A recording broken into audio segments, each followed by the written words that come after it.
A paz do Senhor Jesus para todos. Estamos de volta com a graça do nosso Deus para mais uma lição da Escola Bíblica Dominical da editora Betel.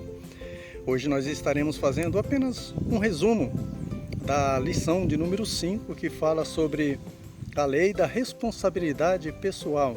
Ou seja, cada um dará conta de si mesmo, dos seus próprios atos diante de Deus, né? Essa imagem ilustrativa da lição reflete bem isso, né?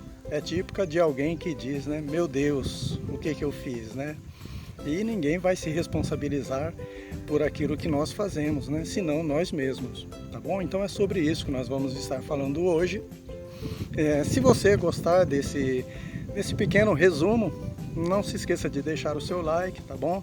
Se você ainda não for inscrito no canal e você sentir no seu coração, não perca a oportunidade de se inscrever, tá bom? E acione o sininho também, para que sempre quando nós postarmos cada pré-aula da escola dominical, você seja notificado e assim você não deixa passar batido, né? Tá bom? Deus abençoe a todos, tenham um ótimo estudo e no final do vídeo nós estaremos retornando com os agradecimentos e as considerações finais. O texto de referência para essa lição está no capítulo 18, versículos 19, 20, 26 e 27, onde Deus fala que o pai não levará a maldade do filho, né? Não se responsabilizará pelas maldades do filho, e nem o filho responderá também pelas maldades do pai. A alma que pecar, essa morrerá. Nesse texto de referência, Deus fala também sobre a possibilidade do ímpio de se arrepender e se converter da sua impiedade e praticar a justiça, e também da necessidade do justo em perseverar na sua justiça durante todo o tempo da sua vida. É claro, irmãos, que aqui não significa que a nossa justiça vai ajudar na nossa salvação, vai influenciar na nossa salvação, de maneira nenhuma, né? A nossa salvação é pela fé, pela graça de Deus. Efésios 2,8. Pela graça sois salvos por meio da fé. Isso não vem de vós, é dom de Deus, não vem das obras, para que ninguém se glorie, né? Mas as nossas atitudes, as nossas obras de justiça devem ser precedidas, né? Pela fé em Deus, pela fé em Jesus. Todas as nossas justiças, irmãos, se não for pela motivação correta, que não seja pela fé em Deus, para Deus não significa nada, né? Para Deus não tem nenhuma relevância. Então a fé deve ser o combustível que impulsiona as nossas justiças. Quando o escritor aos Hebreus diz que sem santificação ninguém verá a Deus, também não significa que é a santificação que vai nos salvar, mas o que nos levou a agir de uma maneira santa diante de Deus, a levar uma vida de santificação, que é a fé. O tópico 1 vai aprofundar ainda mais sobre essa questão da responsabilidade pessoal de cada um, né? E isso é algo que já está embutido na mente do ser humano, né? A pessoa já cresce sabendo que será responsável por seus atos a partir de um determinado momento da vida. Em todas as áreas é assim, né? Na área social, como cidadão de uma sociedade, até uma certa idade os pais até se responsabilizam pelas atitudes dos filhos, né? Mas não significa que os filhos não colherão as consequências. Sim, eles sofrerão consequências, ainda que seja por parte do próprio pai. Mas chega numa determinada idade,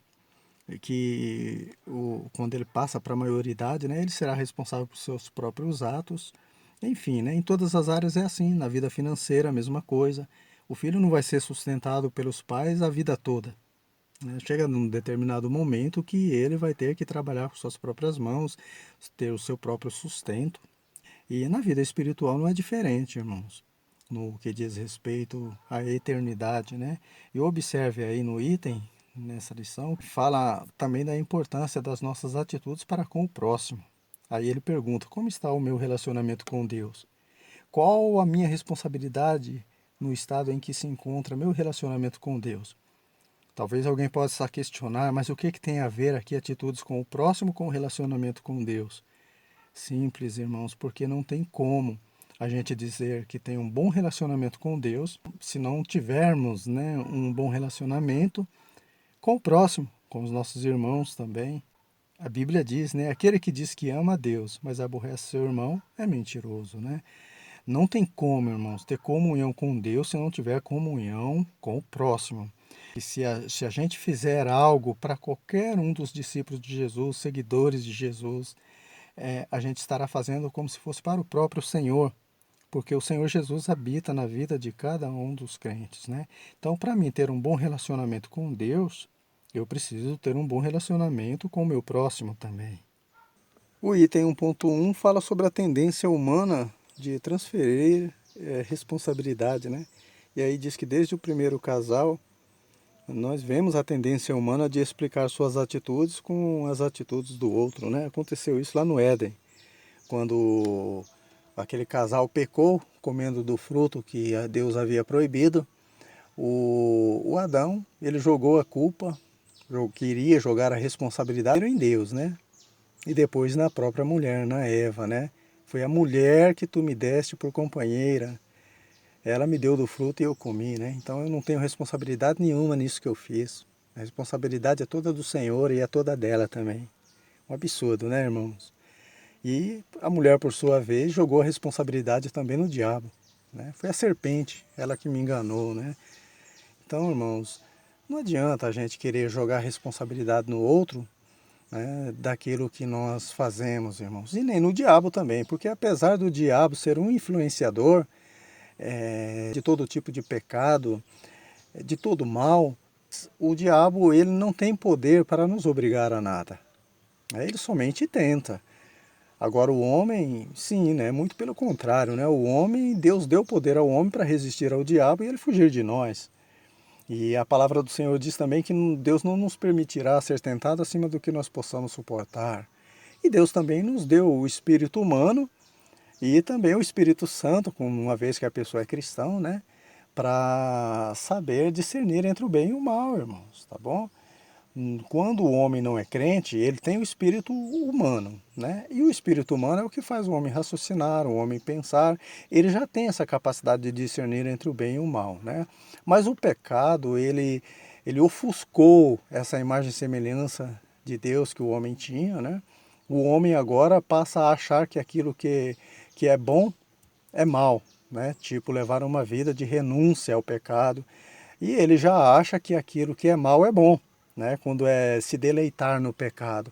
Então tá tudo distorcido as coisas, né? Mas uma vez que nós recebemos Jesus como Salvador e Deus nos derrama sobre nós o Espírito Santo, nós possamos novamente a discernir entre o certo e o errado, entre o bom e o mal, né? Então não adianta a gente querer ficar jogando a culpa em A ou em B, mas sim assumir a responsabilidade.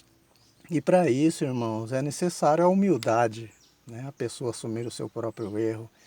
Irmãos, se Jesus não devia nada, se Jesus nunca pecou, em sua boca nunca se achou engano nenhum, e ele assumiu a responsabilidade dos nossos pecados sobre ele, né? Quanto mais nós, irmãos, quando nós erramos, somos pecadores realmente e ainda não queremos assumir a responsabilidade. Jesus se humilhou a si mesmo, ele se fez em forma de homem, né? E nós também devemos ser humildes e reconhecer os nossos erros, irmãos. Porque quando nós não reconhecemos os nossos erros, nós queremos atribuir a outros a nossa responsabilidade, aquilo que nós fizemos, aí então nós não vamos de maneira nenhuma aceitar que fomos nós o culpado, nós não vamos confessar e, por consequência, nós não alcançaremos a misericórdia do Senhor. Aquele que encobre as suas transgressões nunca prosperará, mas aquele que as confessa e deixa, alcança a misericórdia. Como que eu vou confessar e deixar de fazer algo se eu acho que eu não tenho responsabilidade nenhuma naquilo que eu fiz? O item 1.2 confirma isso que nós acabamos de dizer, né? Que o homem tem a capacidade de escolher. Deus nos criou com essa capacidade, né? E é isso que nos torna a imagem e semelhança de Deus, né? Capacidade de pensar, de raciocinar, de fazer as nossas próprias escolhas. Deus disse lá em Deuteronômio, né? O céu e a terra tomam por testemunha que tenho proposto a ti a bênção e a maldição, a morte e a vida. Escolhe a vida para que vivas tu e a tua semente. Por que que Deus nos concede esse direito de escolha, irmãos? porque nós temos a capacidade de escolher. Deus não vai requerer isso de um animal irracional, porque ele não tem um espírito, ele só tem alma vivente e corpo de animal, mas ele não tem capacidade de escolher. O homem, sim. Deus dotou o homem com o espírito humano, com essa capacidade de fazer a sua escolha. E o povo de Israel, eles escolheram desobedecer a Deus, né? E por isso sofreram as consequências que foram os 70 anos naquele cativeiro babilônico, né? Eles estavam ali como mortos espiritualmente. Por isso que depois Deus dá aquela visão para o profeta Ezequiel do Vale de Ossos Secos, que nós vamos ver mais para frente, em uma das lições mais adiante, né? Porque eles não tinham o espírito, né? Precisavam de um reavivamento. O item 1.3 diz que a culpa coletiva não exclui a individual. Aí ele diz que tanto o profeta Jeremias como Ezequiel, eles mencionam um provérbio que estava sendo bastante usado pelo povo de Israel. Os pais comeram uvas verdes e os dentes dos filhos é que estragaram. Ou seja, eles estavam jogando a responsabilidade nos pais, nos antepassados, pelas as consequências que eles estavam sofrendo ali, tanto antes do cativeiro babilônico, como durante o cativeiro também.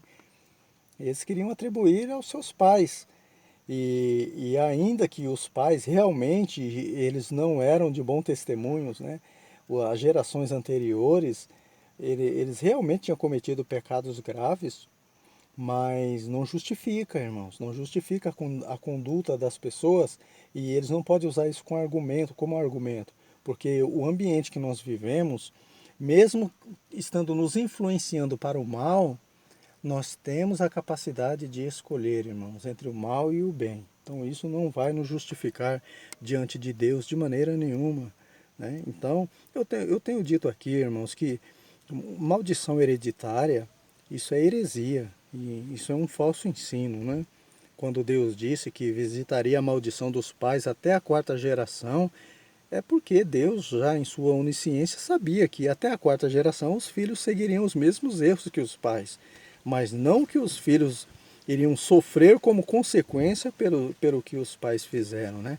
Então nós não podemos confundir, irmãos, a hereditariedade, né, provinda da genética do corpo, porque existe, irmãos, existe doenças que são hereditárias.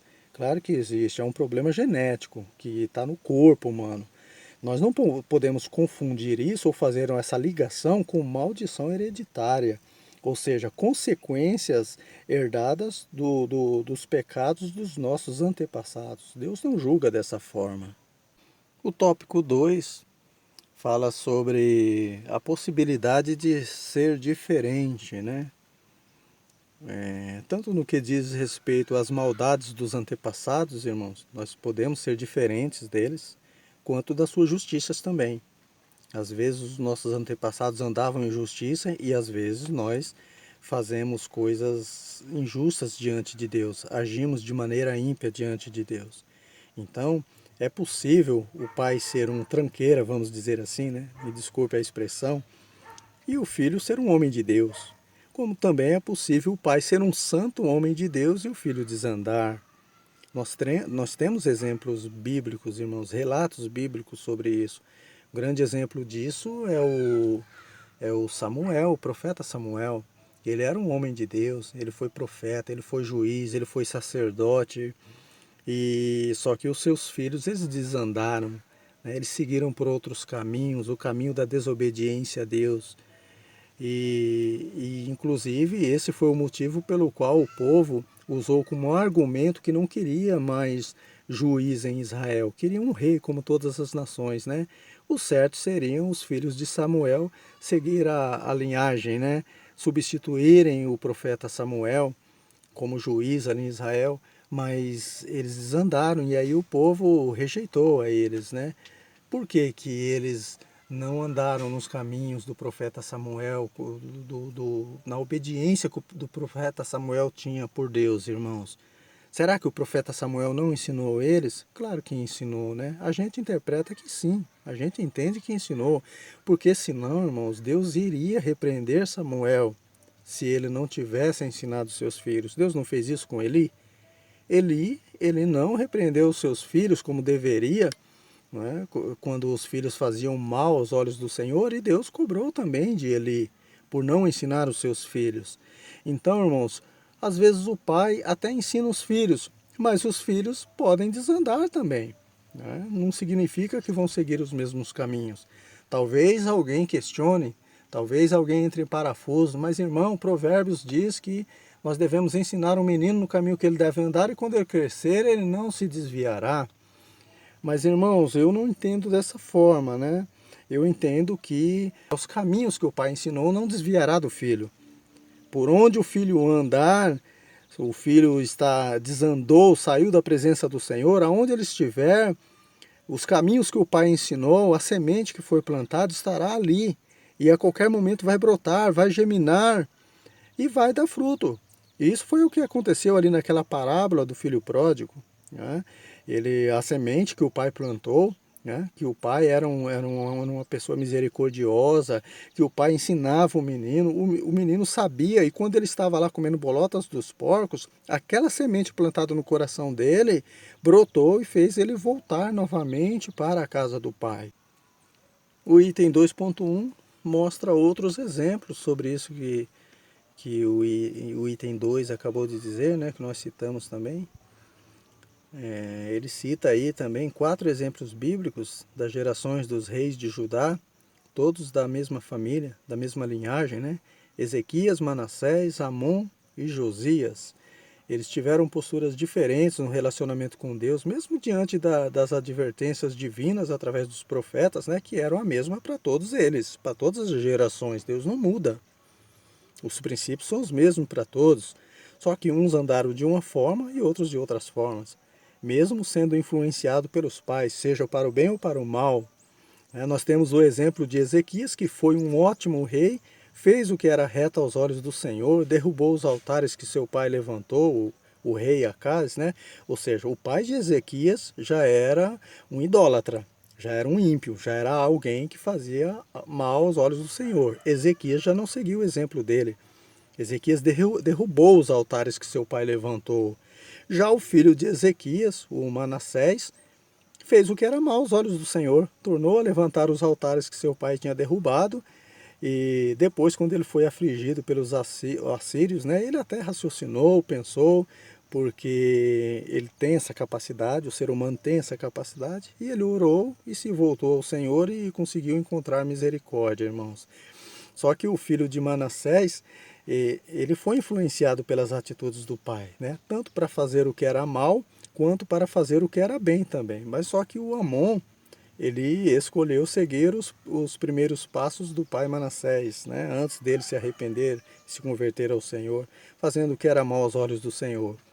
Já o filho de Amon, o Josias, voltou a fazer o que era reto, como Ezequias, seu bisavô, né? Enfim, irmãos.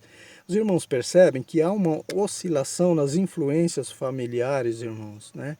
Por que isso? Porque ainda que o histórico familiar possa influenciar no comportamento de alguém, esse histórico não determina o comportamento dessa pessoa, né, irmãos? Para isso é necessário a gente comparar o comportamento dos nossos pais, dos nossos antepassados, à luz da palavra de Deus. Se as atitudes dos nossos familiares, no ambiente em que vivemos, não são bíblicas, ou seja, se não são de acordo com a vontade de Deus, irmãos, a gente tem que rejeitar. Mas só que para isso a gente tem que conhecer a palavra de Deus, saber o que a palavra de Deus diz, e aí decidir se nós vamos obedecer ou não aos nossos familiares, o ambiente onde nós estamos sendo influenciados. Por isso que mesmo quando um pai, irmãos, a Bíblia diz, né, que o filho tem que ser sujeito aos pais, mas só que se os pais estiverem exigindo algo do filho que não condiz com a palavra de Deus, nesse ponto, irmãos, abre-se uma exceção. É claro que o filho vai obedecer o que a palavra de Deus diz e não o que o pai está dizendo se for antibíblico. Seguindo em frente, na lição aí, né, o item 2.2 aborda o valor da conversão. E o que é conversão?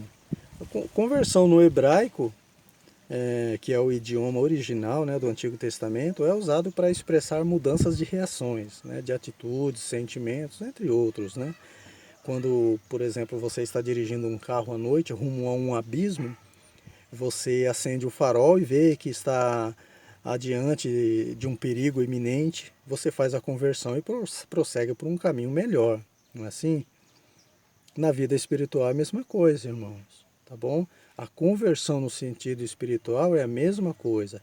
Nós andávamos em trevas, no vale da sombra da morte. Então Deus acendeu a luz da sua palavra, o farol de Deus nos iluminou, nós nos convertemos, voltamos do caminho da morte, que é o pecado, para o caminho, o único caminho da vida, que é Jesus. Foi o que o rei Manassés também fez, né? E certamente o povo de Israel conhecia o histórico desse rei, irmãos, como diz aí na lição, né? Então eles deveriam aprender, porque quando um filho apanha do pai, deve gerar temor nos demais, né? Mas afinal, qual foi então o valor da conversão, como diz o título do item, né? Pedro também queria saber isso, né? Qual o valor da conversão? Ele perguntou: mestre, eis que nós deixamos tudo para te seguir, o que ganharemos com isso? Jesus respondeu: de réu você passará a juiz. Em outras palavras, irmãos, é isso que está dizendo esse texto que está aí no vídeo, na referência, tá bom? E depois Jesus diz: você receberá 100 vezes mais e por fim a vida eterna.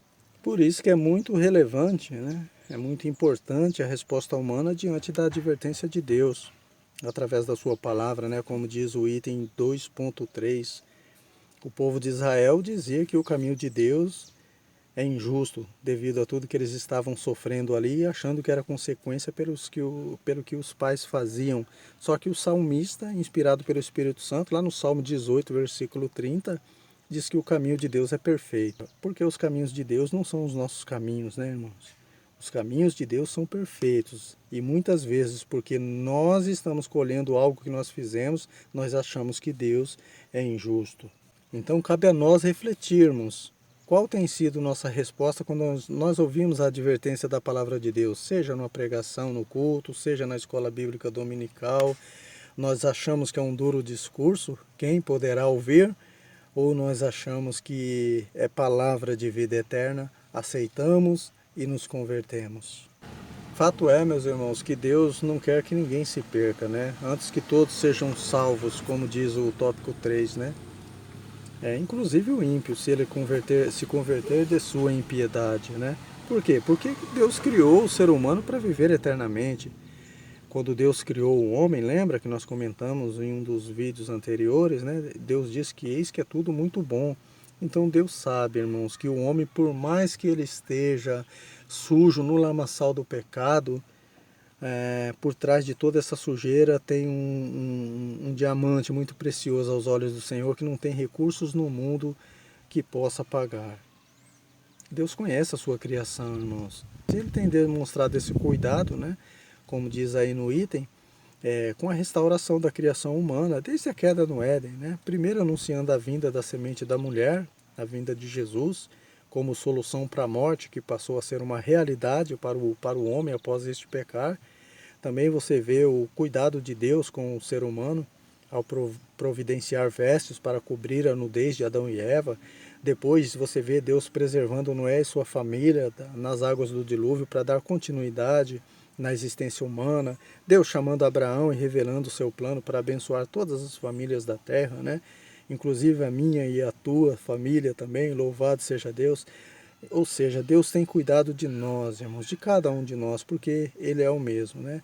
E às vezes pelo fato dos nossos caminhos, nem os nossos pensamentos não serem como os de Deus, assim como o povo de Israel, achamos que não é justo o caminho de Deus ao salvar o ímpio se ele se converter, nos esquecendo que também estamos no mesmo barco se não obedecermos à palavra de Deus, né? E achamos que Deus é injusto ao condenar o justo se esse se desviar da sua justiça.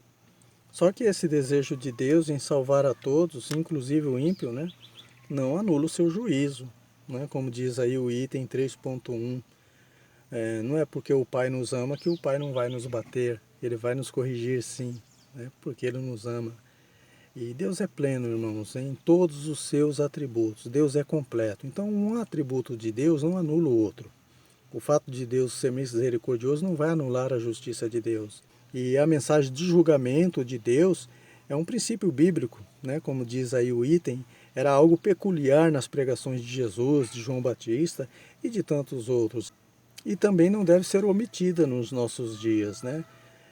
Porque a palavra do Senhor não muda, irmãos. Então, a gente tem que pregar, sim, o juízo de Deus também para aqueles que andarem na desobediência, né? Porque o mesmo Deus que anuncia o juízo aos desobedientes, ele anuncia misericórdia também para aqueles que são obedientes à palavra de Deus. A palavra de Deus, irmãos, é como uma espada de dois fios, né? Ela corta para os dois lados. Ela anuncia a misericórdia de Deus, mas ela anuncia o juízo de Deus também. O item 3.2, ele continua dizendo, né? Aquilo que nós comentamos no início, que cada um é responsável por seus atos diante de Deus, né? Então é importante trazer sempre à mente a verdade bíblica da futura prestação de contas diante de Deus. Todos nós, irmãos, iremos comparecer ante o tribunal de Cristo. O tribunal de Cristo é para os crentes salvos em Jesus. Mesmo assim, nós daremos conta diante de Deus de tudo que nós fizemos, irmãos. Claro que ali não é mais para condenação, mas para receber o galardão ou deixar de receber o galardão. Diferente do julgamento do grande trono branco, né? Onde os mortos sem Cristo, sem Jesus, sem a fé em Deus, hão de comparecer diante do trono branco para a condenação, né? E nós vamos responder pelos nossos atos. O fato de nós vivermos na graça de Deus não nos libera para sermos descuidados quanto ao nosso viver neste mundo. Paulo disse, né, pecaremos porque não estamos mais debaixo da lei, mas debaixo da graça? De maneira nenhuma, né? Então nós não podemos usar da liberdade que temos em Cristo para dar ocasião à carne. E a gente precisa tomar muito cuidado, irmãos, porque tem muitas pessoas, falsos mestres, usando a graça de Deus como pretexto para pecar, irmãos. E Deus não nos deu o direito de pecar através da graça de Deus, através da sua graça, né? A liberdade que nós temos em Cristo, a partir do momento que nós usamos como argumento para pecar, se torna em libertinagem. Então a gente tem que viver a nossa vida em santificação, fazendo aquele autoexame e sempre à luz da palavra de Deus e da ação do Espírito Santo. A gente precisa comparar o nosso viver, a nossa vida com a palavra de Deus, para nós vermos se nós estamos melhorando a cada dia na presença do Senhor, nas nossas atitudes, se é algo que agrada a Deus ou não. Claro que enquanto nós estivermos neste mundo, nós nunca alcançaremos um auto-julgamento completo, né? Mas é necessário a cada dia, irmãos, nós fazermos esse autoexame. Para finalizarmos, o 3.3 diz que a palavra de Deus é uma referência segura, né? Então a gente deve notar que a palavra do Senhor inicia desconstruindo um provérbio muito usado pelo povo de Israel. Depois revela como o povo estava equivocado em alguns de seus próprios pensamentos. Aí ele prossegue aí dizendo que a nossa segurança está na palavra de Deus e não em achismos humanos ou naquilo que a maioria diz, irmãos. Irmãos, a gente precisa tomar muito cuidado com o achismo, né? Eu acho que é assim, eu acho que é assado. A opinião humana não importa. O que importa é o que a palavra de Deus diz. Amém, meus irmãos? Chegamos ao final de mais uma lição. Eu espero ter contribuído mais uma vez com a edificação espiritual de cada um de vocês, não só daqueles que estarão ministrando essa aula na IBD da sua igreja, mas daqueles também que amam o estudo da Palavra de Deus e por esse motivo nos acompanham todas as semanas, né? Deus abençoe grandemente a sua aula na escola dominical da sua igreja. Deus abençoe também você que nos ajudou com o seu like, nos incentivou, fortaleceu o nosso canal. Deus abençoe você também que se inscreveu. Não se esqueça de compartilhar, de divulgar esse trabalho e de orar por essa obra também, que é muito importante.